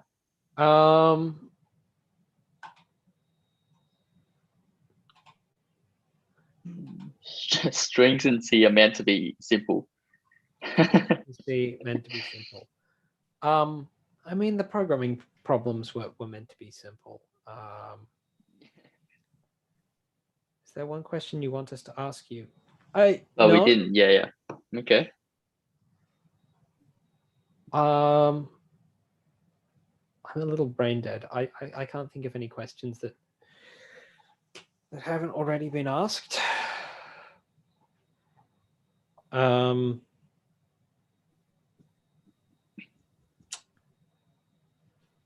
What is a microkernel? What is it? Well, a microkernel. So, a better question I think to start would be what is a kernel? And I think you'd get very different answers from very different people. What is a microkernel? Very good, Ollie. So a kernel is, I had a good description of this at some point when I had more than 10 seconds to prepare a response. So your processor, if we go back to the concept of a von Neumann machine, we have some amount of memory that can be read to and written to from a processing unit that can read values from memory, that can write values to memory. And this is great so long as you only have one application running. And if I only have one application running, it sort of has the ability to access all of that memory, and it can do whatever it wants with the processor state. But if I only run a single application on a single processing unit, that could actually be a very big waste of resources. It may only be doing something like 1% of the time, and I could have multiple processes running on there. I could do multi-processing. So what I want to be able to do is run multiple processes on a processing unit in such a way that they have a view of the system that lets them act as though they have exclusive access to everything. They have access to all of the memory. They are the only thing that is executing on that system. And so what my kernel is going to do is allow me to introduce this concept of multiprocessing. That is almost the entire purpose of the kernel. It's to introduce this concept of multiprocessing to isolate multiple processes in a way that they believe and they can act as though they are the only thing operating on that machine. And the way the kernel is going to do that is by partitioning my physical memory and setting up a mapping mechanism such that when a process tries to access some region of memory, it is mapped to some subset of the physical memory that it can actually touch. And also like partitioning in time the actual processing unit by letting one process run for a small amount of time and then allowing another process to run for a small amount of time. And in addition to setting up this mapping of virtual memory and multiplexing of processing time, it also provides mechanisms then to allow processes to communicate with each other in an abstract sense. And it enforces a number of guarantees that ensure that the behavior of one process can't do something like put the system into a state where other processes can't execute. So it isolates them in that way. And a microkernel is essentially what you get when you restrict a kernel only to the necessary functions it needs to implement a system like that. So a microkernel is basically a kernel that only does those things and where everything else is implemented as a user-level application. As such, a monolithic kernel is where we take some things which could be implemented as a user-level application, like maybe I have an application that is responsible for talking to a graphics card and allowing multiple other applications to draw windows in the video memory, and then it'll also talk to like your mouse and keyboard, and it'll give you a graphical interface. So a monolithic kernel might put that into the kernel space, such that it can act with the same level of privilege as the kernel, being able to access all of the physical memory, being able to interfere with all of the other processes. Other things that you might put in there would be device drivers or file systems. And so things like Linux are a monolithic kernel. Windows NT likes to call itself a microkernel, but it has all of these, it structures itself like a microkernel. You have a distinct thing, which is the kernel, which is responsible for the process separation and multiplexing. And then you have a bunch of system services, but all of the system services execute at the same privilege level as the kernel. And so they aren't actually isolated from each other in the same way that an actual user level application would be. They can interfere with each other because they have full privilege. That's what a microkernel is. So microkernel is just kernel, but with limited like functionality. Yes. There is a characterization of a microkernel, which is Johann Lichtke's minimality principle, which is, I think from memory, a concept is only tolerated inside the kernel if moving it outside the kernel, i.e. allowing competing implementations, would prevent you from being able to implement the system at all. Or something to that effect, I'm paraphrasing. Well, we got a lot of comments on your hair. Why the red hair? Huh? Why the red hair? Why the red hair? Prior to starting uni, I worked within the Catholic education system. Prior to that, I was in a high school with a strict uniform code. Prior to that, I was in a private uniform code. So I got to the end. I got to a point where it's like I no longer have obligations to be constantly clean shaven, wearing a suit, with a button-up shirt and tidy hair. What can I do to exercise this freedom? And so the week before I started uni in 2016, I'm like, I'm gonna dye my hair red. This coincided with the fact that I did not actually really know anyone at the university at the time. So all of the people I met in week 0 met me for the first time as someone who had red hair. And so effectively from that point onward, it's just been an identity thing, and I have to maintain it for consistent. It would be weird if it was no longer red now. I don't know. Maybe it's time for a change. Maybe different color. Yeah, I can't just let it become my natural color though. That would be disastrous. Yeah. So the red dye never went away. Sadly, it goes away too quickly. So you have to dye. How often do you have to re-dye it? Every few weeks. Every few weeks. Using some conditioner, which like maintains the color a bit better now. Yeah. What is a lambda, and why does it calculus? It doesn't calculus in the sense of standard analysis, which is what you would see in the math courses. It's a calculus. A lambda is a Greek character that looks kind of like a hat. So when you put like a hat or a caret over a character, that's hard to typeset. The original lambda calculus did use like a hat over a variable name to demonstrate a binding. For some reason, that was hard to write or typeset, and so Alonzo Church just changed it to a lambda because it looked kind of the same but was easier.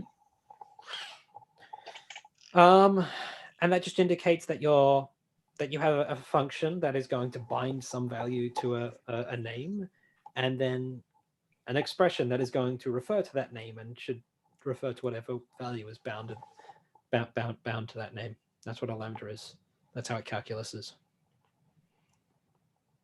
And that's closure, right?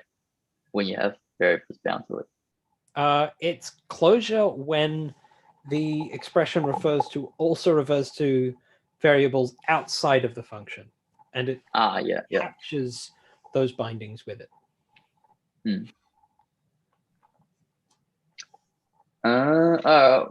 People want a workstation tour. I don't know how easy that's going to be. So we can see the bookshelf. Maybe open up Zoom on my phone in that way. Let's see how this works. This is not going to go poorly at all.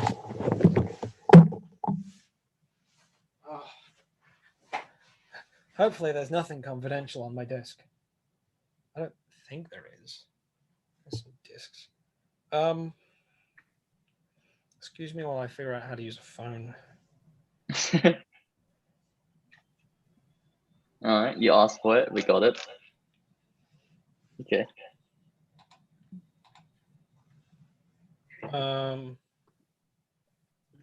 Yeah, you just join. Can I get it to use the other camera? Stop video. Hey. Okay. That looks really framey. So this is. Hope you can still hear me. So I am not a fan of multiple monitors. I like everything to fit on a single monitor.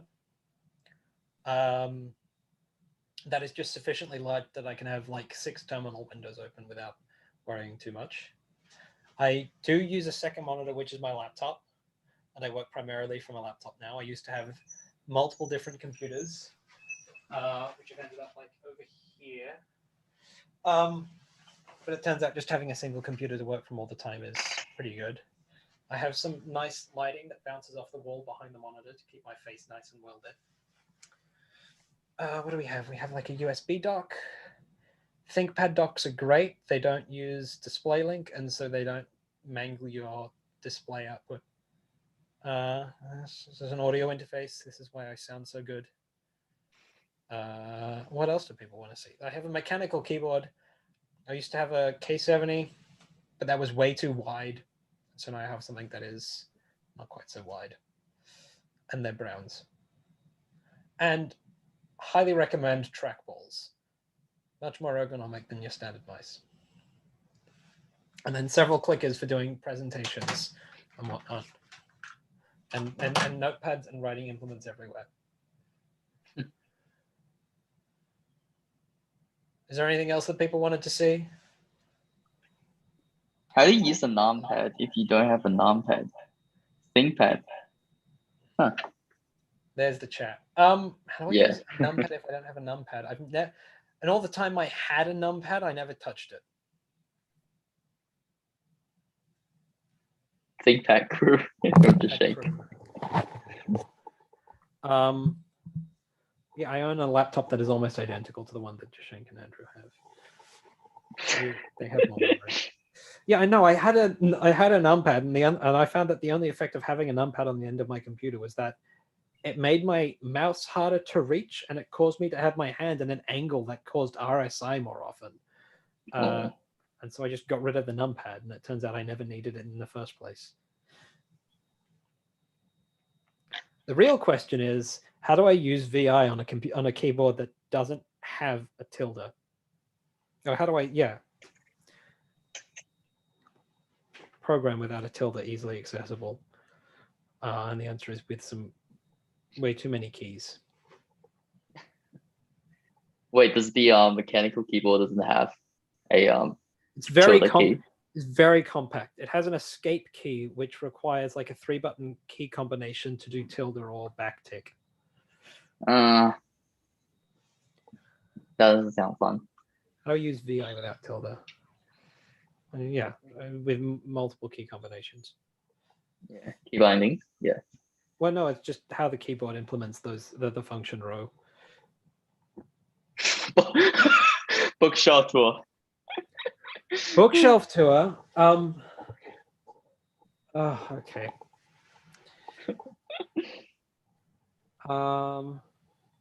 Just double checking that there's nothing bad on the bookshelf. I don't think there is. So here we have. Is this going to rotate? It is. Here we have some things I've printed off. That's my honors thesis. This is my I don't know, mathematics and like programming shelf. I consider cooking to be programming. It's basically the same thing. You follow a set of instructions. We have like a whiteboard shelf. Then we have some stuff. We have computers that are not currently in use. Some paperwork for white goods. Stuff that's been accumulating because I've been doing orienteering and rogaining. See, I came second in the the New South Wales Long Distance Orienteering Championships by virtue of being one of 5 people to compete in that category.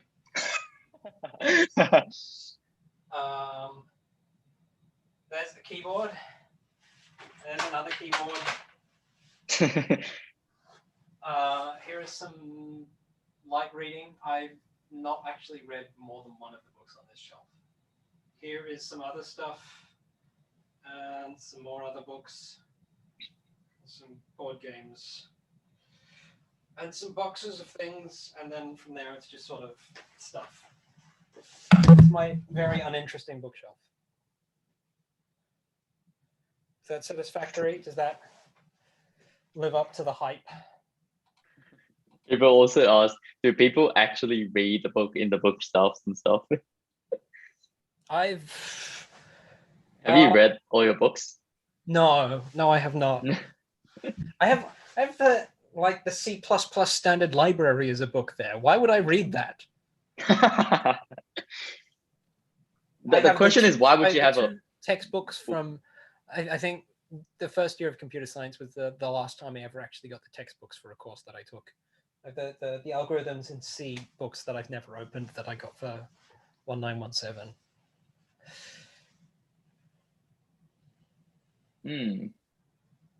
What is Jashank asking here? UNSW fan fiction. Fan favorite fiction. UNSW fan fiction is Genius Wars. Let's see if I can find the excerpt here.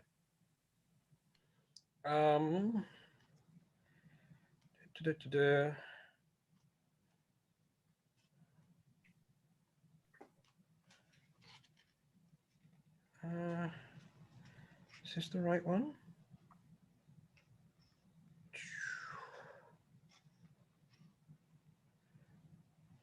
I don't think that's the right one. Maybe Genius Squad.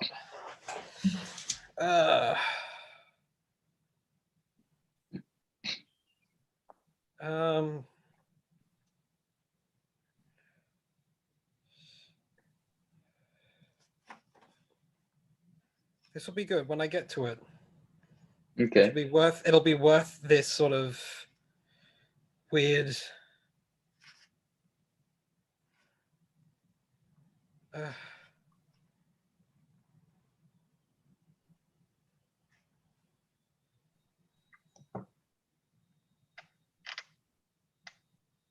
Shank said concept piano, but with mechanical key switches. That would be great. I love to get feedback from my piano. Yeah. Piano, but with mechanical switches. That's so cursed. I feel like it was Genius Wars. It must have been Genius Wars.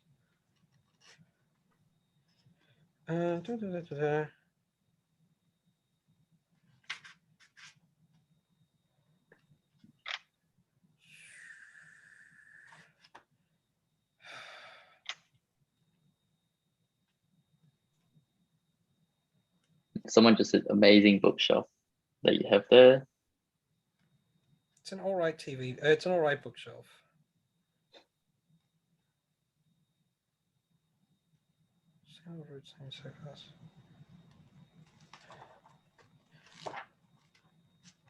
Ollie said, if you're gonna do that, was it chapter 2? Yeah. No. Did you find it? Introductory program was divided into 2 classes, basic and advanced. Advanced students didn't have to fight for a place in the Rex Val's lecture theatre, which was big enough to accommodate every one of them. Scattered thinly across 300 or so brightly upholstered seats, the advanced class could afford to spread out a level.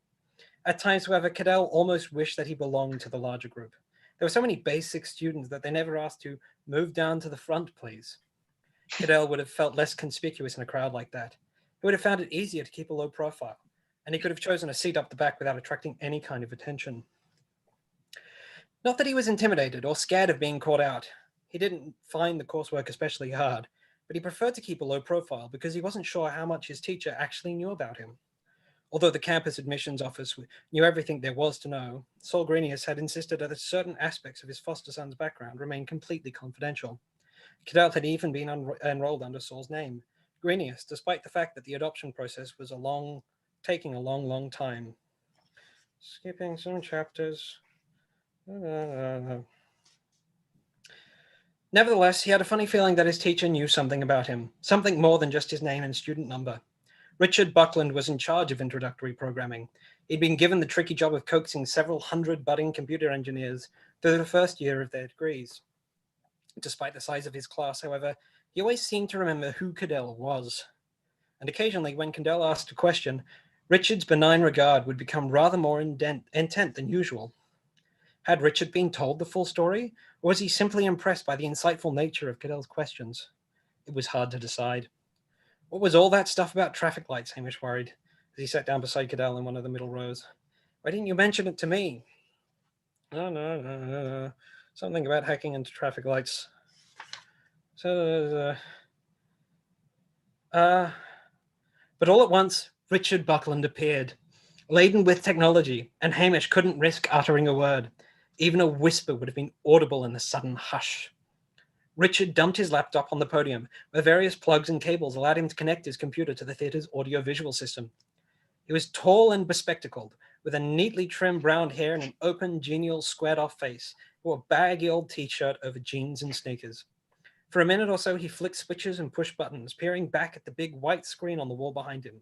Then he addressed his audience, delivering information in explosively rapid, breathlessly excited bursts like machine gun fire. Words and ideas seemed to erupt out of Richard, as effervescent as carbonated soft drink. Today we'll be looking at stack frames and buffer overflows, he observed, getting straight to the point. I used to save this one for my third-year course, but buffer overflows arise from poor programming practice, and by the time you're in third year, it's too late to fix that up. With a fleeting smile, he added, The problem is that if your data is stored next to your program and your users are allowed to put in as much information as they like, then the data can become part of your program. None of this was news to Cadell. He launched quite a number of buffer overflow attacks in the past, but he was interested to hear Richard's thoughts on programming solutions. As a matter of fact, he was interested in everything that Richard had to say about programming because it completely contradicted what the Access Institute had taught. Yes, that's sort of a sense of what this book contains. Catherine Jinks is an Australian author. It shows. That's so cool. Oh, Andrew even gave you a number, like a page number. 14 of Genius was, yes. Was that correct? Was it correct? Like, that's chapter 2. 14 might be the one that talks about the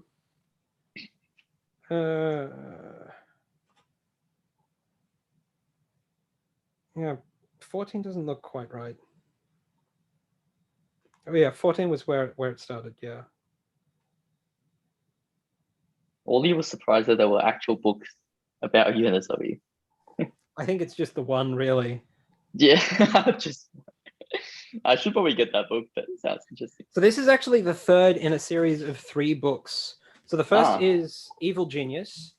The second is Genius Squad. I don't actually own Evil Genius. And then the third one is The Genius Wars.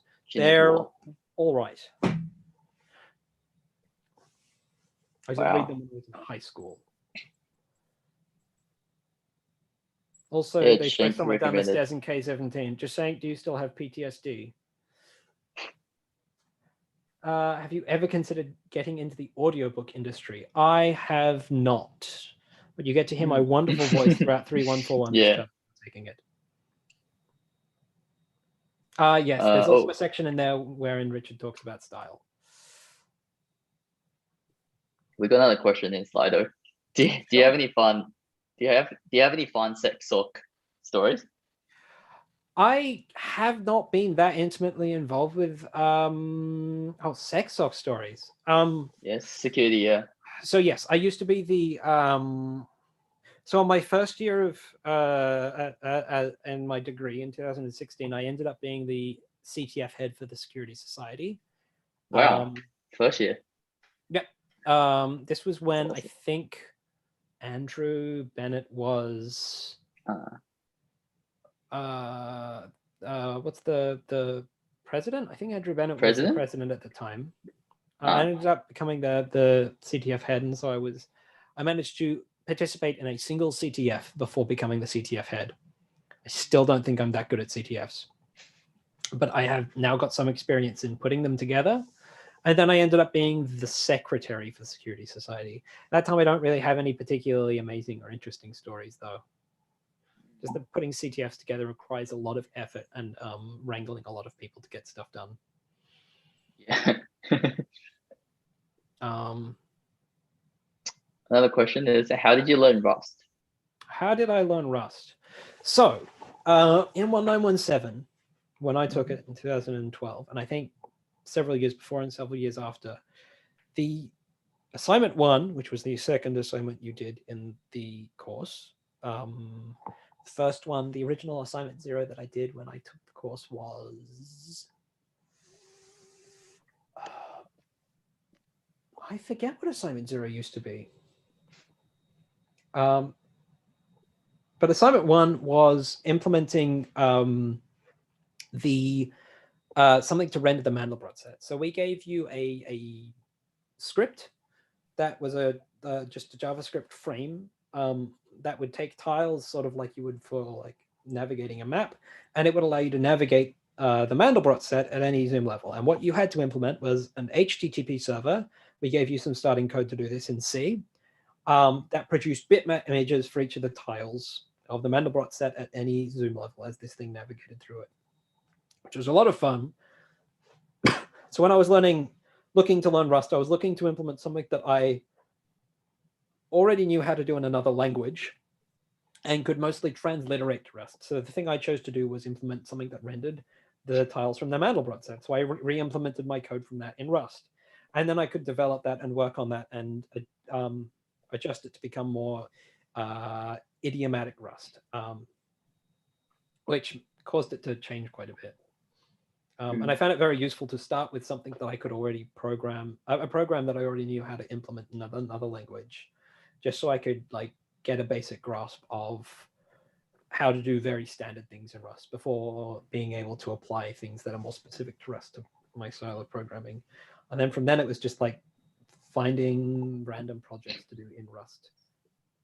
Yeah, I think that's a really good idea. Like doing the same project that you've done before, but in a different language to learn that language. Yeah. It makes it a lot easier to just pick up the stuff that you need to get something working in that language. So if you're learning a second or third language, it's a great way to just speed up that initial part where you're trying to get anything working at all in that language. And once you have that, you can then start looking at what are the idioms of this language that make it particularly useful or appropriate for certain things, or that it can help me with, or that it demonstrates particularly well, and how can I adapt the things that I'm writing in that language to better suit the idioms. Doomsday! Doomsday was the assignment. Doomsday. Thank you. Oh, that's what's referring to. I was like, Doomsday. Okay. Saturday. It falls on the 4th of the 4th, the 6th of the 6th, the 8th of the 8th, the 10th, and the 12th of the 12th. Those are Doomsdays. Yes. Right. Okay. Yeah, gotcha. Unless it's a leap December. Okay, I think we'll wrap it up. With last question, favorite CTF challenge that you made? Favorite CTF challenge that I made? I don't really remember most of the CTF challenges I made. But I remember working on one with Andrew that was, we took a virtual machine image of a Windows 98 installation and hid a bunch of stuff throughout it. So it was a lot like a sort of digital, it ended up basically being a sort of a set of digital forensics challenges in Windows 98. We did things like I think one of the things Andrew did was they hid a secret message in one of the things that pop up when you're playing Chips Challenge. So you had to get to a certain level of Chips Challenge to get the message. Or you could just strings the binary and get it out that way. That was fun.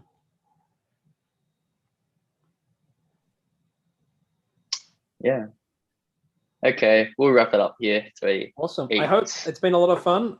People can find me on Discord, where I tend to hang out a bit if they have more questions. Definitely. Thanks so much, Curtis, for spending your 2 hours with us here. And yeah, thanks everyone for tuning in. Just and Andrew, yeah, thanks for your support here in the chat. Very active. They're still going.